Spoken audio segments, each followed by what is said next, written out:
Pois bem, vamos debater um outro assunto que é tema de redação e eu quero, de alguma forma, auxiliá-los na compreensão do assunto para limitar o tema, para que assim vocês consigam estipular o ponto de vista, a tese de vocês e consolidem argumentos que consigam defender essa tese, além de apresentar soluções plausíveis para a problemática em questão.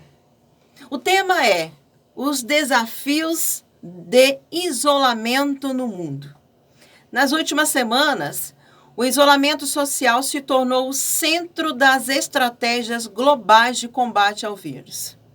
O objetivo é achatar a curva de disseminação da doença para evitar que o número de novos casos se concentre em um curto espaço de tempo e leve ao colapso do sistema de saúde. As iniciativas do isolamento, recomendadas pela Organização Mundial de Saúde, OMS, têm sido adotadas de forma distinta.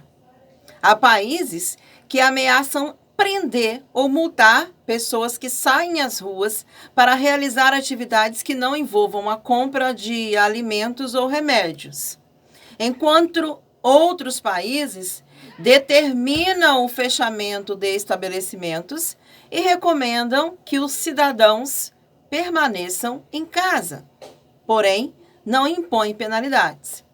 As iniciativas podem incluir o confinamento em massa da população ou estipular que apenas os grupos de risco sejam isolados em casa.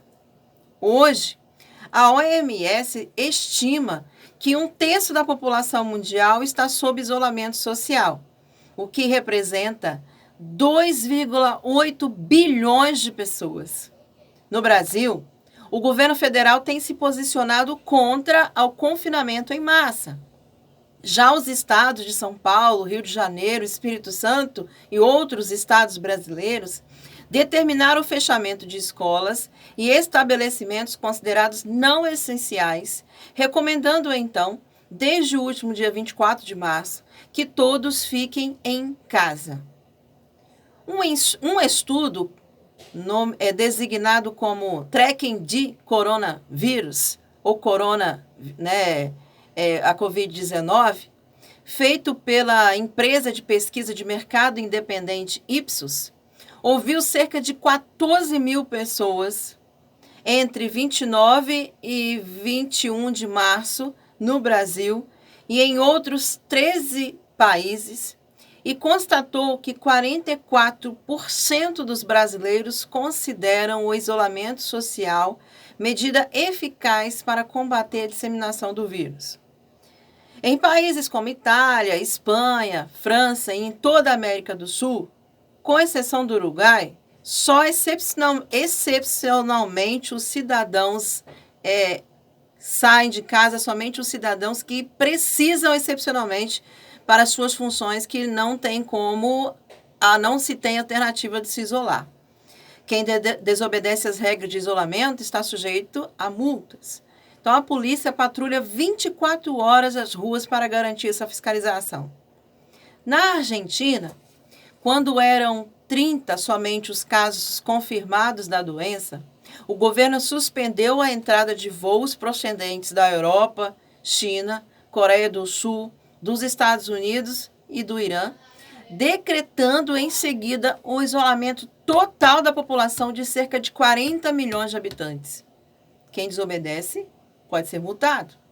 O Reino Unido, que inicialmente se posicionava contra as medidas de confinamento social massivo, também colocou sua população em isolamento, pelo menos até o final de abril.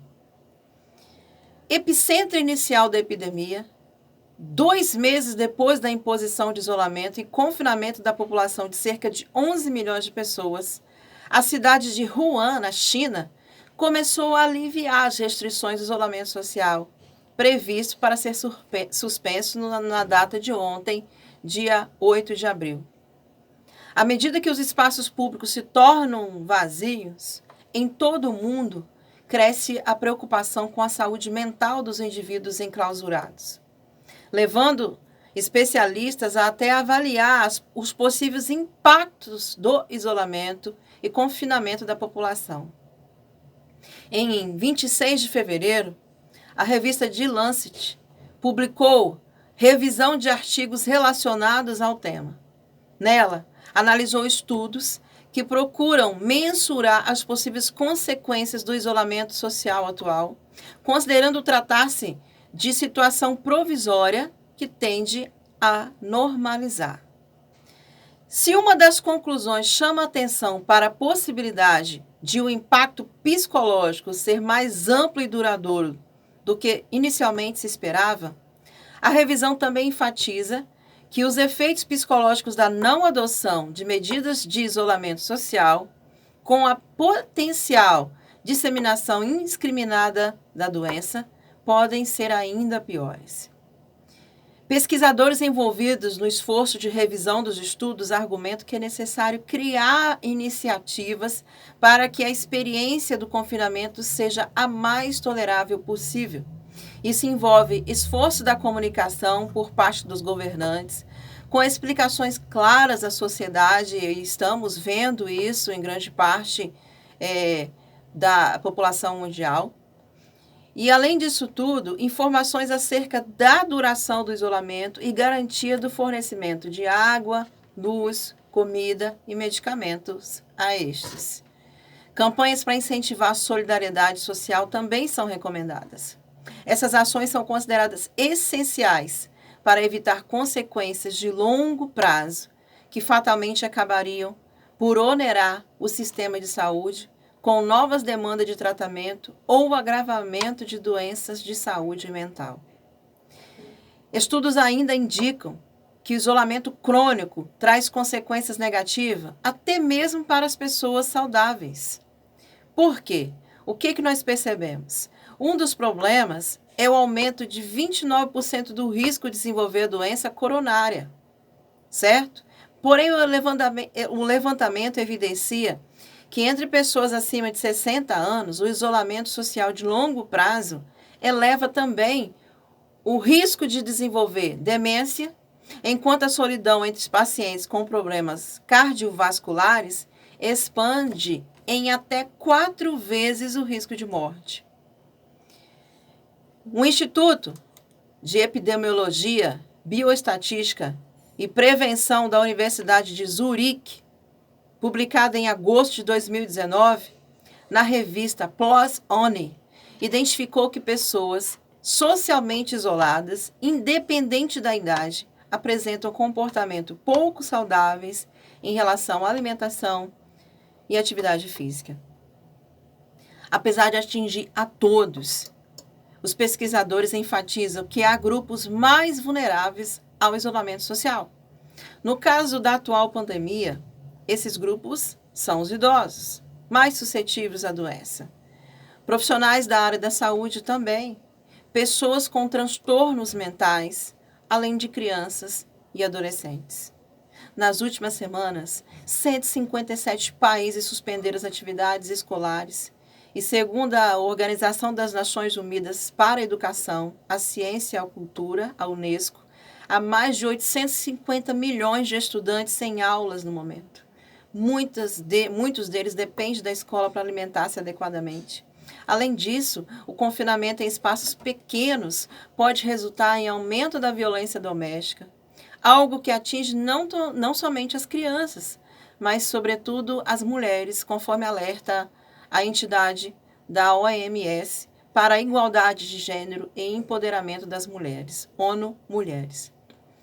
Em depoimento à Science de março, Nicholas Shostakis, cientista social e médico da Universidade de Yale, nos Estados Unidos, destacou, por outro lado, que um isolamento social de curto prazo, como é o que nós esperamos para a situação atual, ainda não foi estudado de maneira sistemática. Porém, é certo que o isolamento social, fundamental para conter o avanço da pandemia, tem obrigado os indivíduos a lidar com a necessidade de contenção de impulsos primordiais envolvendo a busca por conexão, o que pode afetar a saúde de diferentes maneiras.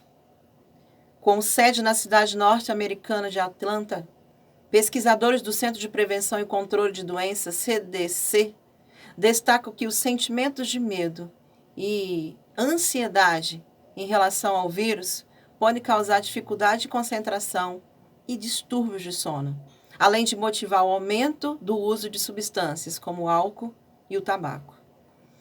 Quais as estratégias de luta, gente, diante das problemáticas que então apresentamos até aqui?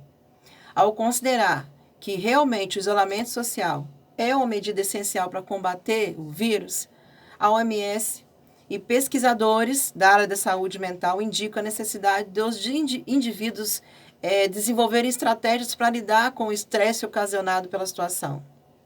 Ou seja, o que nós percebemos? Ainda a importância dos governantes criarem ações para evitar o aumento de conflitos, ansiedade, estresse, tédio entre os indivíduos que são enclausurados. Entre as iniciativas propostas também campanhas para conscientizar a população sobre a importância de realizar atividades físicas dentro de casa, utilizar a tecnologia para as interações sociais que não podem ser suspensas num todo, e também tentar manter as suas rotinas diárias ativas. A OMS ainda recomenda que os indivíduos não busquem notícias sobre a epidemia o tempo inteiro, todo o tempo, a toda hora. Reduzir o contato com informações que podem aprofundar sentimentos negativos e ajudem as crianças a ficarem ainda mais temerosas. Além disso, nós temos que buscar de jogos, desenhos, conversas para tentar amenizar a situação com eles. Permanecer diariamente de pijama, executando a mesma atividade como assistir televisão ou celular, não são atitudes produtivas nem aconselháveis. É lógico, nós precisamos realizar coisas que façam a pessoa se sentir produtiva. Isso são falas de especialistas da área, psicólogos da área, e aqui eu trago uma fala da professora Débora Suquec, do Departamento de Psicobiologia da Universidade Federal de São Paulo, a Unifesp, e secretária-geral da Sociedade Brasileira de Neurociências e Comportamento.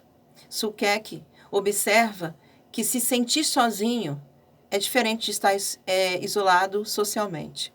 Enquanto a solidão é um sentimento negativo, em que o indivíduo experimenta a discrepância entre o que deseja e sua necessidade de contato social, estar socialmente isolado não é necessariamente sinônimo de solidão. Então, nesse sentido, ela ainda lembra que vários estudos destinados a analisar os efeitos do isolamento social envolvem pessoas que moram sozinhas e não estão satisfeitos com a sua condição, deixando de lado aquelas que se sentem confortáveis em levar uma vida solidária, disse ainda Suquec. Ainda há uma variabilidade individual enorme entre os seres humanos e muitos gostam de estar sozinhos e conseguem até transformar momentos adversos em oportunidades. Então, a diferença agora é que isolamento e confinamento foram medidas impostas para evitar uma fatalidade, analisa a profissional, a especialista. E ainda, além disso tudo que acabamos de ver e presenciar, existe a incerteza com relação à duração da quarentena. E, por outro lado, nós percebemos também a preocupação com relação à economia, com relação ao sustento familiar, com relação a um desequilíbrio econômico no território brasileiro e em todo o mundo. O medo de perder remuneração gera um segundo fator que agrava a angústia do isolamento. Na mesma direção que a especialista Suquec afirma, é importante que as pessoas considerem 2 pontos primordiais: os efeitos do isolamento objetivo e do sentimento de solidão diante dele. Assim como muitos outros mamíferos, o ser humano depende do contato social para desenvolver-se e sentir-se bem. Não é à toa que nos tocamos quando cumprimentamos, nos abraçamos. É uma função de estimulação, troca, e faz parte da interação social. Então, as pessoas em situação de isolamento têm uma sensação de privação sensorial e emocional. Então, essa privação, de acordo com a especialista, ela causa uma produção de hormônios que estão todos ligados ao estresse. Então, outro aspecto que, conforme a psiquiatra, causa sofrimento psicológico e o sentimento de desamparo diante das consequências econômicas. O que temos agora é medo, é ansiedade, alguns incerteza. Agora é importante que, diante a pandemia, termos sempre em mente a noção de que o confinamento não será eterno. Isso é importante para dissipar os sentimentos negativos recorrentes. Não estamos sendo colocados em uma prisão perpétua. Nós estamos, neste exato momento, em uma fase difícil, mas é interessante lembrar que o isolamento social é necessário e que há uma luz no fim do túnel. Então, depois de tudo que comentamos aqui, nós vimos alguns problemas. Problemas ligados às emoções, problemas ligados ao controle e à saúde mental e problemas ligados ao desequilíbrio econômico. Fiz uma temática que tentasse, assim, contextualizar a circunstância. E eu espero que vocês busquem mais sobre as ferramentas e que nós tenhamos condições de colocar a nossa tese alinhada ao tema e com argumentos sólidos, certo? Deixo aqui o meu beijo, um abraço no coração de todos vocês. Nos vemos em outra oportunidade. Espero ter contribuído com a produção de redação desta semana. Um beijo no coração, fique com Deus.